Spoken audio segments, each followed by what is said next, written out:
너는 이스라엘 자손 중 내 형 아론과 그의 아들들 곧 아론과 아론의 아들들 나답과 아비후와 엘르아살과 이다말을 그와 함께 내게로 나오게 하여 나를 섬기는 제사장 직분을 행하게 하되 내 형 아론을 위하여 거룩한 옷을 지어 영화롭고 아름답게 할지니 너는 물은 마음에 지혜 있는 모든 자 곧 내가 지혜로운 영으로 채운 자들에게 말하여 아론의 옷을 지어 그를 거룩하게 하여 내게 제사장 직분을 행하게 하라. 그들이 지을 옷은 이러하니 곧 흉패와 에봇과 겉옷과 반포 속옷과 관과 띠라. 그들이 내 형 아론과 그 아들들을 위하여 거룩한 옷을 지어 아론이 내게 제사장 직분을 행하게 하라. 그들이 쓸 것은 금실과 청색 자색 홍색 실과 가늘게꼰 배실이니라. 그들이 금실과 청색 자색 홍색 실과 가늘게꼰 배실로 정교하게 짜서 에봇을 짓되 그것을 어깨 바지 둘을 달아 그 두 끝을 이어지게 하고 에봇 위에 매는 띠는 에봇 짜는 법으로 금실과 청색 자색 홍색 실과 가늘게꼰 배실로 에봇에 정교하게 붙여 짤지며 호마노 2개를 가져다가 그 위에 이스라엘 아들들의 이름을 새기되 그들의 나이대로 6 이름을 한 보석에 나머지 6 이름은 다른 보석에 새기라. 보석을 새기는 자가 도장에 새김같이 너는 이스라엘 아들들의 이름을 그 두 보석에 새겨 금태에 물리고 그 두 보석을 에봇의 두 어깨바지에 붙여 이스라엘 아들들의 기념 보석을 삼되 아론이 여호와 앞에서 그들의 이름을 그 두 어깨에 메어서 기념이 되게 할지며 너는 금으로 태를 만들고 다 같이 읽겠습니다. 순금으로 노끈처럼 두 사슬을 닦고 그 닦은 사슬을 그 태에 달지니라. 아멘. 기도하겠습니다. 하나님, 오늘도 하나님께서 제사장에게 입혀주시는 이 거룩하고 영광스러운 옷의 의미를 오늘도 우리가 묵상하고자 합니다. 하나님, 이것이 바로 우리가 입어야 될 옷이 아니겠습니까? 하나님, 오늘도 우리가 이 땅을 살아가면서 주님 만나러 나아갈 때 어떤 옷을 준비하고 어떤 옷으로 입어야 될 것인지 오늘도 주님께서 우리의 일을 깨닫게 하시고 말씀하여 주시옵소서. 잘 듣겠습니다. 예수님의 이름으로 기도드립니다. 아멘. 네, 지금 우리가 계속해서 이제 성막에 대해서 묵상하고 있는데요. 이 말씀의 흐름을 보면 지난주일 본문이죠. 출애굽기 27장까지는 성막의 시설에 대한 기록이 나왔거든요. 그런데 오늘 말씀을 보면 드디어 이 성막을 섬길 사람에 대한 기록이 나옵니다. 그러니까 이런 거죠. 지난 주일에 있었던 내용입니다. 27장의 마지막 기록을 보면 성막 안에 있었던 등불에 대한 기록이 나오는데 이 등불이 24시간 켜져 있는 것은 아니고요. 해가 떠 있는 시간에는 잠시 꺼놨다가 어둠이 찾아오는 저녁이 되면 불을 밝혀서 해가 떠오르는 아침까지 이 불이 꺼지지 않도록 계속해서 관리를 해야 됩니다. 그러면 여러분 생각을 해보세요. 이때가 무슨 자동화 시대도 아니고 등불이 밤새 켜져 있으려면 그 방법이 뭐겠습니까? 그 안에 사람이 들어가서 그 등불을 섬겨야 되는 거예요. 사람이 필요해요. 여러분, 이 성막의 본질은요, 시설이 아닙니다. 이 안을 섬기고 이 안을 채우고 있는 사람이에요. 그러니까 28장부터 나오는 내용이 뭐겠습니까? 이제는 누군가가 성소 안으로 들어가서 여러 가지를 섬겨야 되는데 그러면 이걸 누가 섬길 것이며 섬기는 사람이 갖춰야 될 조건이 뭐냐라는 거예요. 그래서 28장부터는 성막의 시설이 아니라 그 시설을 섬기는 사람에 대한 기록이 나오는 겁니다. 그런데 제가 이 제사장에 대한 기록을 보면서 정말 흥미로웠던 게 하나 있어요. 그게 뭐냐? 지금 이렇게 사진을 좀 보시면 좋겠는데요. 제가 제사장이 입는 옷에 대한 사진을 좀 준비했거든요. 그런데 여러분이 이 사진을 볼 때 내일하고 오늘에 걸쳐서 사진을 볼 거기 때문에 이 사진을 좀 잘 보시면 좋겠습니다. 지금 이 제사장이 입는 옷의 사진을 보여드렸는데 여러분 이 옷의 특징이 뭐냐면요. 이 옷이 총 4겹으로 구성되어 있습니다. 그러니까 여러분이 사진을 보시면 몸과 가장 가까운 안쪽에 하얀색으로 된 평범한 속옷을 입었고요.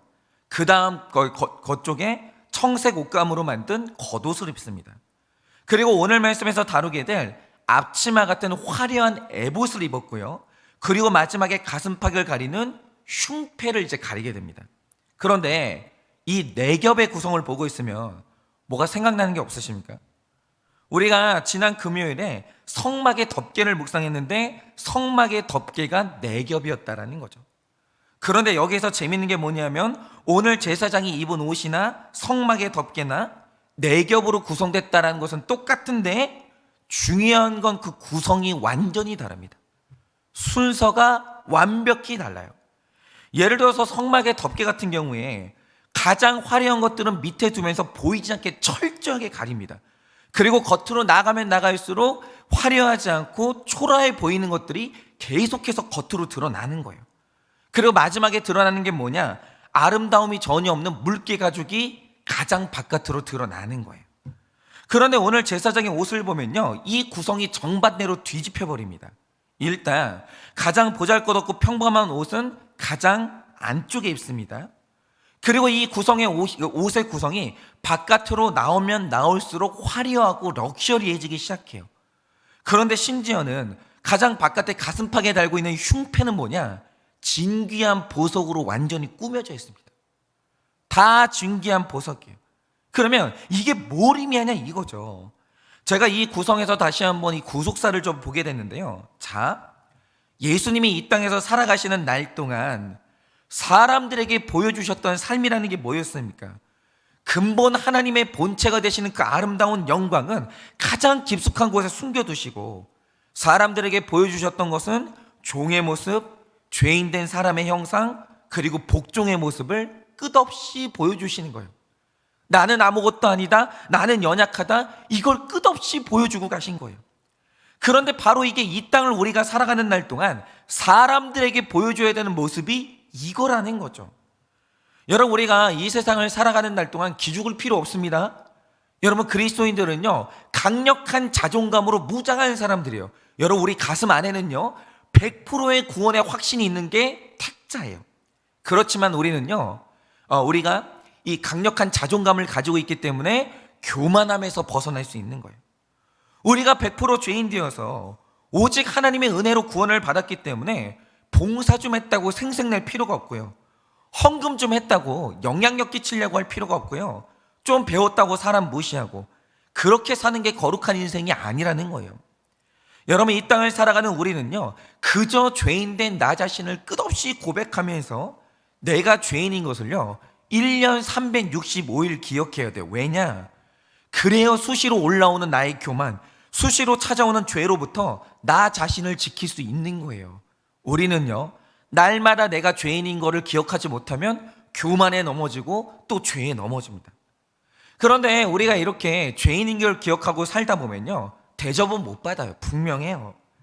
그것 때문에 스타가 되지는 못할 수도 있습니다. 그러나 제가 확실히 말씀드릴 수 있는 게 뭐냐? 우리가 물개 가죽 같은 인생으로 편안하게 살다 보면 성막이 광야를 걷는 백성들과 늘 함께 있었듯이 우리 주변에 고난당하는 사람들이 편하게 찾아오고요, 그들에게 나의 구원받은 물개 가죽 같은 간증을 이 말씀으로 해석된 나의 고난을 말해주면요, 저절로 사람이 살아나는 역사가 일어납니다. 그러니까 우리 한일교회가요, 편하면 편한 교회가 될수록 죄인들이 우리 교회에 와서 안식을 얻고 살아나는 거예요.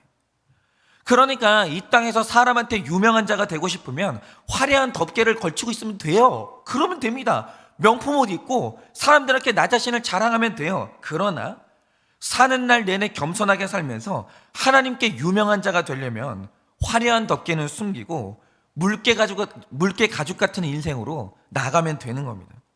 그런데 여러분, 이게요 진짜 어려워요. 여러분, 제가 설교를 하다 보면 가급적이면 물개 가죽같이 아름다운 게 없는 제 본성, 물개 가죽처럼 보잘것이 없는 제 죄를 고백하려고 합니다. 그건 저의 소원이에요. 그런데 문득 무의식 속에서요, 이렇게 계속 죄 고백만 하다가 내가 무시당할 것 같고, 때로는 나를 증명하고 싶은 욕구가 불쑥불쑥 올라올 때가 있어요. 저 그래도 괜찮은 사람이에요, 저 무시당할 만한 사람 아니에요, 이런 말을 하고 싶은 욕구가요 자꾸 올라와요.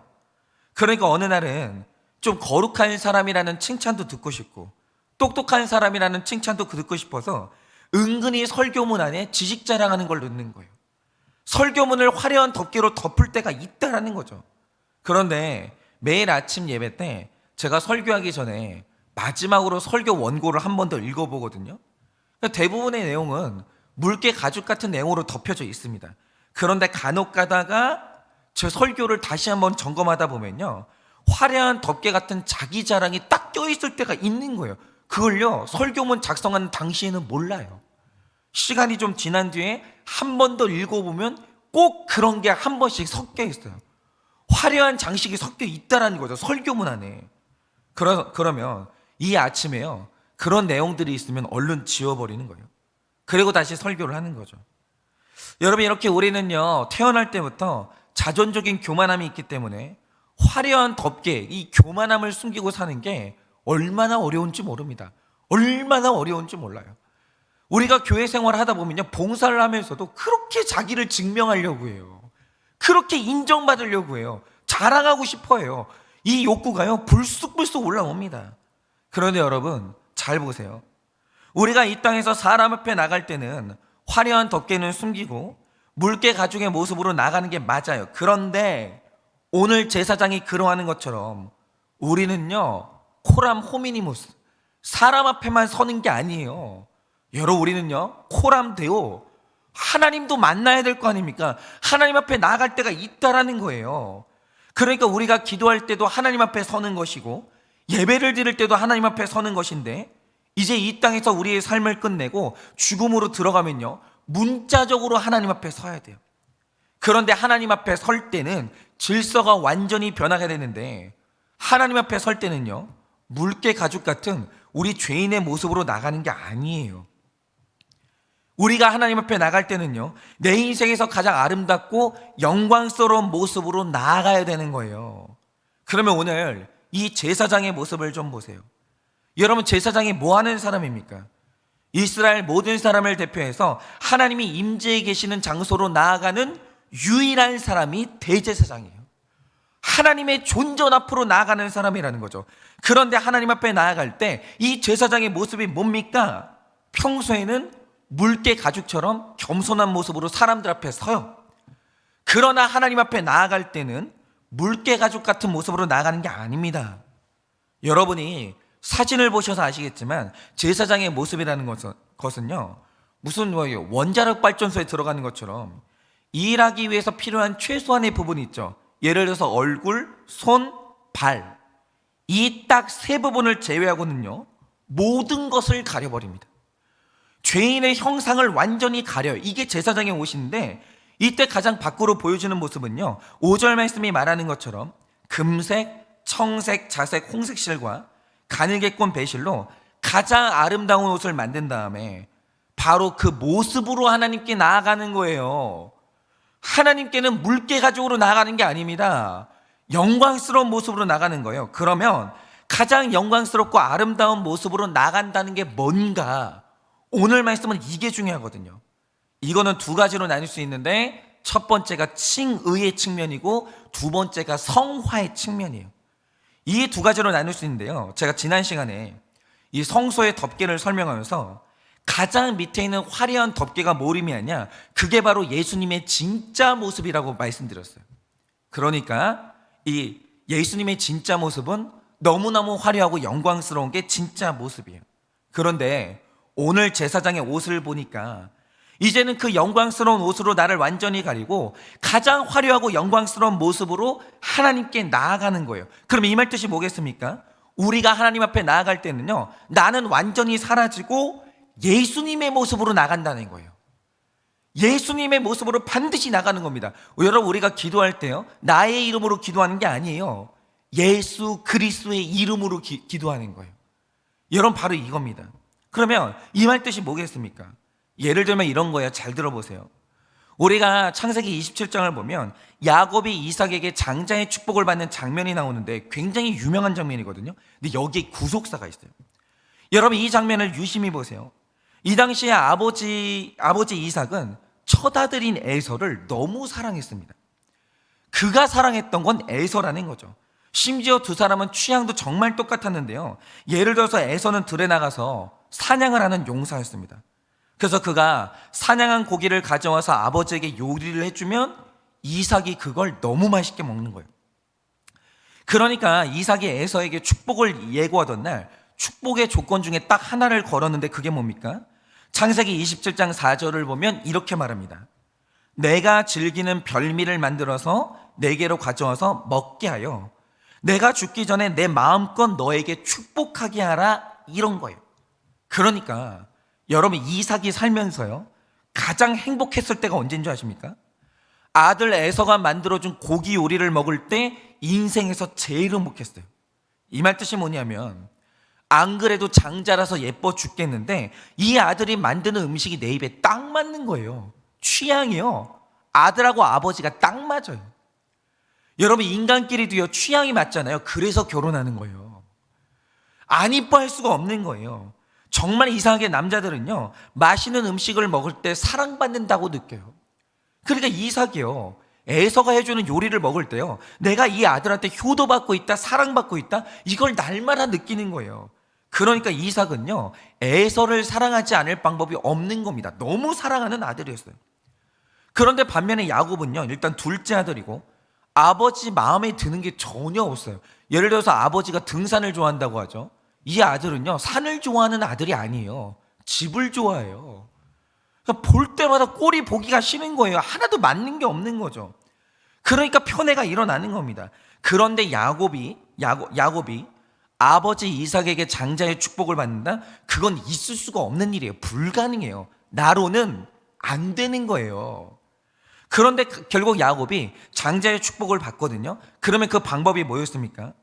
자기 모습으로 나가는 게 아니라 아버지가 사랑하는 형 에서의 모습으로 나가야 되는 거예요. 방법이 그거밖에 없는 거예요. 그래서 창세기 27장 15절 16절을 보면 놀라운 기록이 있는데, 일단 그가 형 에서에게 있는 것 중에서 가장 좋은 의복을 가져다가 그걸 입어요. 야곱이 형의 옷을 입습니다. 그리고 염소 새끼의 가죽을 그의 손과 목에 매끈매끈한 곳에 염소털을 붙이는 거예요. 그런데 여기서 주목해야 되는 게 뭐냐면, 이때 성경은 야곱이 자기 형 에서를 입었다 이렇게 표현해요. 그가 나로는 안 되니까 자기 형 에서를 입은 거예요. 그런데 내 모습이 아니라 아버지가 사랑하는 형의 형상을 입고 아버지께 나가니까 아버지가 장자의 축복을 주는 거예요. 이게 구속사적이고 복음적인 기록인데, 이게 신약으로 넘어오면 똑같은 기록이 있습니다. 일단 갈라디아서 3장 27절을 보면 세례의 의미가 나오는데, 바울이 말하는 세례의 의미가 뭡니까? 이렇게 말합니다. 누구든지 그리스도와 합하기 위하여 세례를 받은 자는 그리스도로 옷을 입었다 이렇게 표현해요. 이거 재미있는 표현이에요. 근데 이게 구약적인 표현이라는 거죠. 야곱이 아버지의 축복을 받기 위해서 형의 옷을 입었잖아요. 에서로 옷을 입었거든요. 그런 똑같이 말하는 게 뭐냐? 우리가 하나님 앞에 구원을 받기 위해서는 그리스도의 옷을 입어야 된다는 거예요. 왜냐? 하나님 아버지가 사랑하는 유일한 아들은 예수 그리스도밖에 없거든요. 그러니까 우리가 세례를 받는다는 것은 하나님 앞에 나아갈 준비를 하는 것인데, 우리가 죄인된 내 모습 그대로 나가는 게 아니라는 거예요.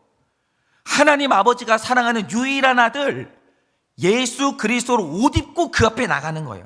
그러면 세례의 본질이 뭐겠습니까?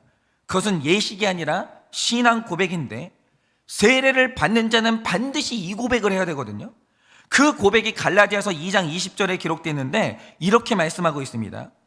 내가 그리스도와 함께 십자가에 못 박혔나니 그런즉 이제 내가 사는 것이 아니요 오직 내 안에 그리스도께서 사시는 것이라. 이제 내가 육체 가운데 사는 것은 나를 사랑하사 나를 위하여 자기 자신을 버리신 하나님의 아들을 믿는 믿음 안에서 사는 것이라 라고 해요.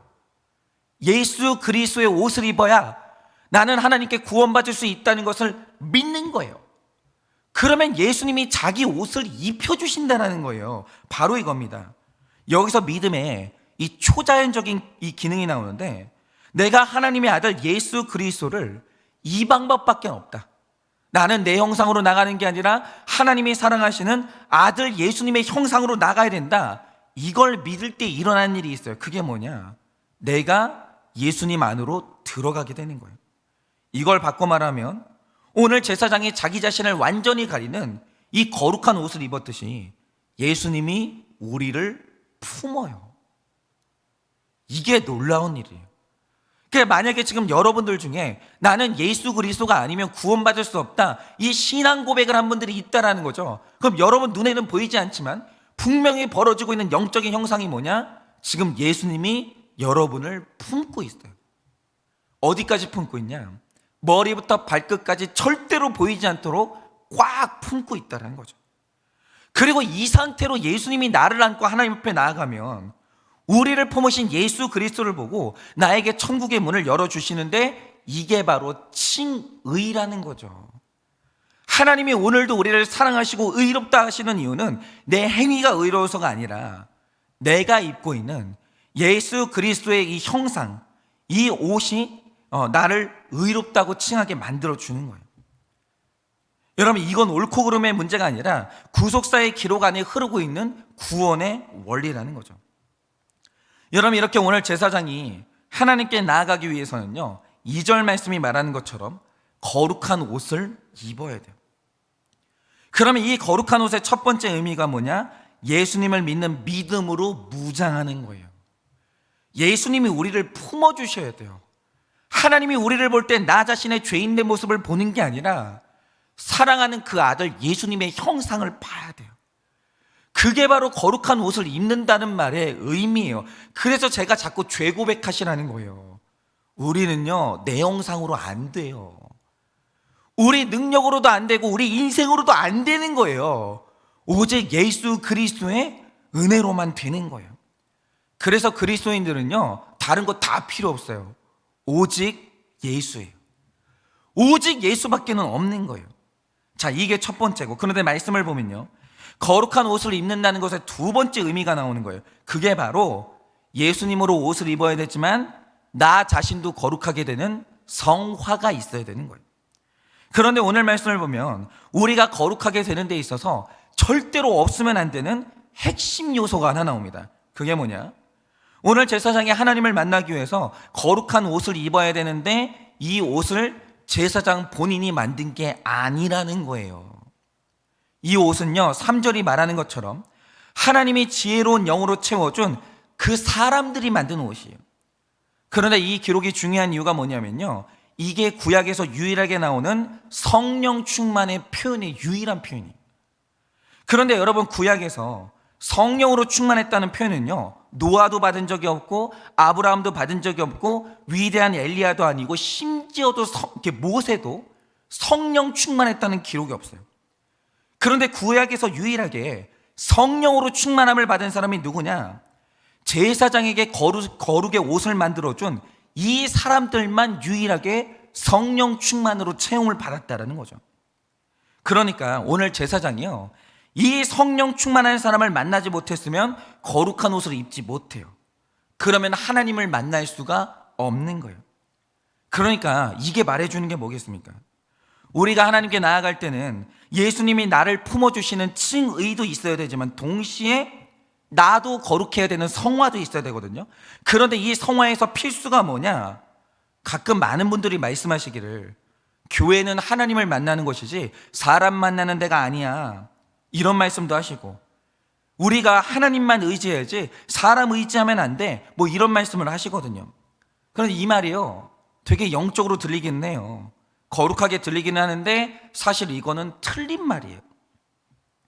여러분, 우리의 성화라는 것은요, 성령 충만한 사람을 만나야 돼요. 성령 충만한 동역자, 성령 충만한 이 부모, 성령 충만한 지도자를 만나야 돼요. 그들에게 양육을 받고 깎여야 가능해지는 거예요. 그래서 우리의 문제가 뭐냐? 자꾸 성령 충만한 사람보다 잘생긴 사람 좋아하고, 성령 충만한 사람보다 부동산 정보 주는 사람 좋아하고, 성령 충만한 사람보다 스펙 좋은 사람 좋아하는 거예요. 그들을 의지하는 거예요. 사람 의지하지 말라는 말은요, 육적인 걸 의지하지 말라는 거예요. 그게 문제인 거지. 우리 인생에서요, 성령 충만한 사람은 무조건 만나야 되는 거예요. 그들과 함께 해야 됩니다.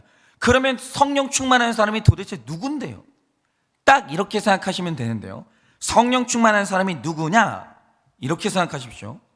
나의 구원과 나의 회개와 나의 거룩에 관심이 있는 사람이 성령 충만한 사람이에요.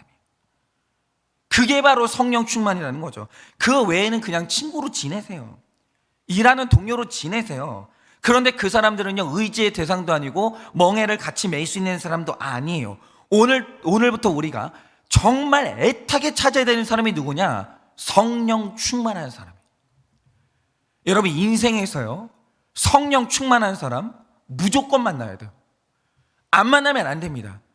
여러분, 어떤 교회를 선택할 때 그 교회 선택 기준 중에 제일 중요한 게 뭐냐? 지도자가 성령 충만하냐, 그 안에 있는 중직자들이 성령 충만하냐, 이것만 중요해요.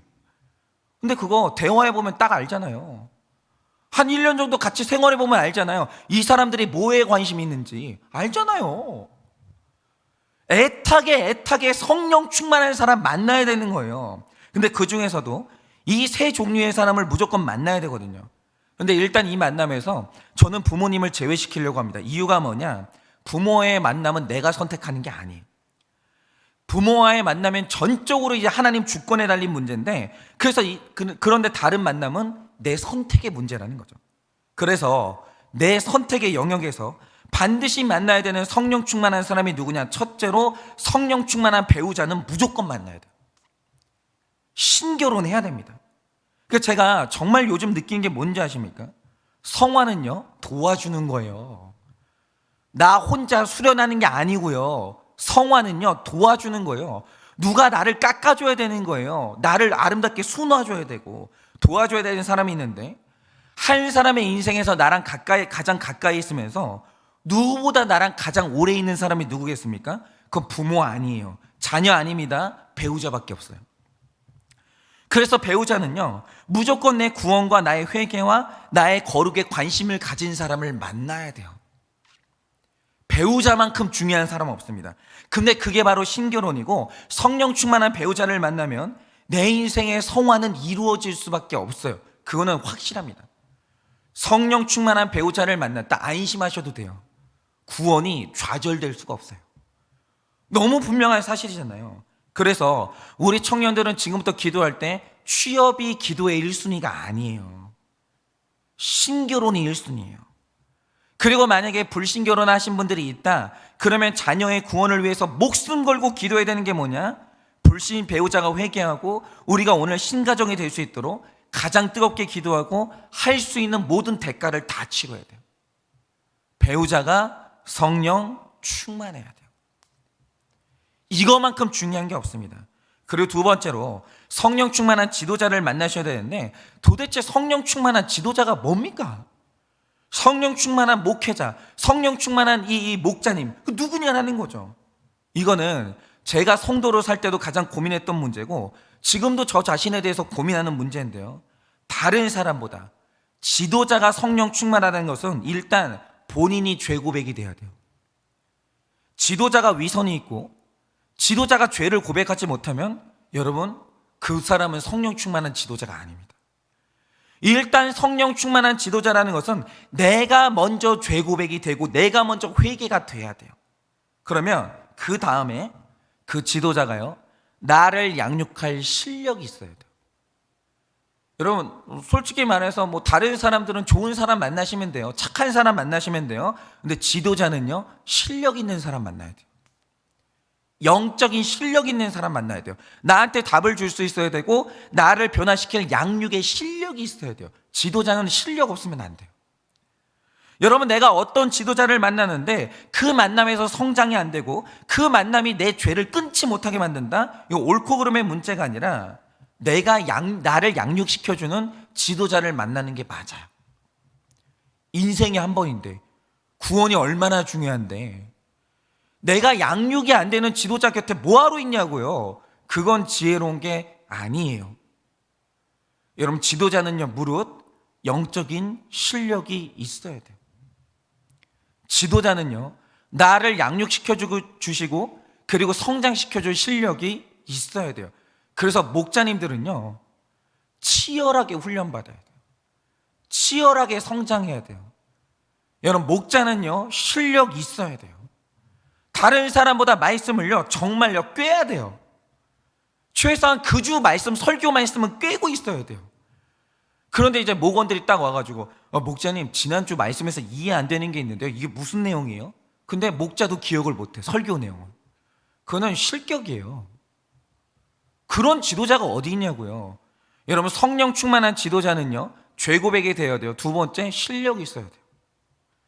영적인 실력이 반드시 있어야 돼요. 이거는 저 자신한테도 적용되는 문제인데, 만약 어떤 분이 저를 만나는데 제가 이분을 양육할 수가 없고, 저를 만나서 그분의 죄가 다뤄지지 않는다? 그러면 그걸 해결해 줄 수 있는 다른 목회자한테 가는 게 맞아요. 성도님들 놓고 목회자들이 땅 따먹게 하면 안 되는 거예요. 내가 해결 못한다? 보내야죠. 나보다 실력 있는 분들한테 보내야죠. 그분 구원이 얼마나 중요한데 뭔데 내가 붙들고 있냐고요. 그건 월권이에요. 여러분, 우리 인생에서 구원이 제일 중요하고 성화가 제일 중요하기 때문에 그렇게 해야 돼요. 그리고 마지막으로 만나야 되는 성령 충만한 사람이 누구냐? 내 죄를 마음껏 말할 수 있는 공동체, 그리고 내 죄를 정죄하지 않는 공동체는 무조건 만나야 돼요. 무조건. 여러분, 내가 내 죄를 오픈할 수 없고 내가 죄를 말했는데 나를 정죄하는 공동체다? 나오셔야 돼요. 이거는 다른 그게 없어요. 살기 위해서 나와야 돼요. 내가 죄의 문제로 고민하고 뒹굴고 있는데 그게 해결이 안 되는데 어떻게 거기 있을 수 있냐 이거죠. 여러분, 죄라는 건요, 어느 날 정답 듣는다고 해결되는 게 아니에요. 우리가 거룩한 구조 속으로 들어가서 거기 머물고 있어야 죄가 제압이 되는 거예요. 그러므로 최고로 거룩한 구조가 뭐겠습니까? 내가 어떤 죄 때문에 고통받는다면 언제든지 그걸 말할 수 있고, 어떤 죄를 고백해도 정죄하지 않는 공동체의 실력이 있어야 돼요. 그게 바로 성령 충만한 공동체라는 거죠. 여러분, 이 세 가지의 만남은 무조건 있어야 돼요. 성령 충만한 배우자 만나셔야 되고요, 성령 충만한 지도자 만나셔야 되고요, 성령 충만한 공동체를 무조건 만나야 돼요. 이건 선택사항이 아니에요. 이건 절실한 거예요. 우리 구원이 얼마나 소중한데, 우리 다 하나님 언젠가는 만나야 되는데, 여러분, 성령 충만한 이 동역자 없이 여러분 우리가 거룩한 옷 입을 수 있습니까? 그게 안 돼요. 그러나 우리가 이 성령 충만한 공동체가 되어지고 성령 충만한 이 동역자를 만나게 되면 하나님 만날 준비가 되는 거예요. 여러분, 오늘 이 제사장이요, 성령 충만한 사람 만나서 이 거룩의 옷을 입을 수가 있었다라는 거예요. 그러니 오늘 하루를 사실 때 오직 믿음으로 나의 거룩한 옷이 되시는 예수님을 무조건 만나세요. 신앙 고백하셔야 돼요. 100% 죄인됨을 고백하시고요, 오직 예수밖에 없다라는 사실을 고백하세요. 그만큼 중요한 게 없습니다. 그리고 성령 충만한 사람들을 만나세요. 절박하게 만나세요. 이 성령 충만한 사람들. 그래서 이 칭의와 함께 성화도 이루셔서 오늘 내가 죽는다 할지라도 당당하게 예수님 만날 그 준비를 하시는 여러분들 되시기를 예수님의 이름으로 축원합니다. 자, 기도하고 축도함으로 마치겠습니다. 기도하겠습니다. 하나님, 너무너무 감사합니다. 내가 뭔데 주님이 저를 만나 주셨습니까? 나같이 물개가죽처럼 초라한 사람 위에 어떻게 예수님이 나를 품으실 수가 있습니까? 나는 절대로 품을 수가 있는 사람이 아닙니다. 그런데 예수님의 한량없는 은혜로 주님이 나를 품으사 내가 이제는 천국 갈 수 있게 됐습니다. 이거보다 더 큰 은혜가 어디 있겠습니까? 그러니 저는 이제 예수님의 은혜로 말미암아 나의 성화를 이루고자 합니다. 그런데 주님, 이 성화도 내 뜻대로 안 됩니다. 나 혼자만으로 안 됩니다. 주님, 성령 충만한 동역자들 만나기 원합니다. 하나님, 내가 이 한평생 이 죄인이 어떻게 깨끗한 목회자로 설 수 있겠습니까? 너무나도 성령 충만한 배우자를 만나야 되고, 성령 충만한 중직자들을 만나야 되고, 성령 충만한 이 공동체가 있어야 저도 설 수가 있습니다. 하나님, 제 삶에 성령 충만한 동역자들을 세워주시옵소서. 내 인생에 성령 충만한 이 가정이 있게 하여 주시옵소서.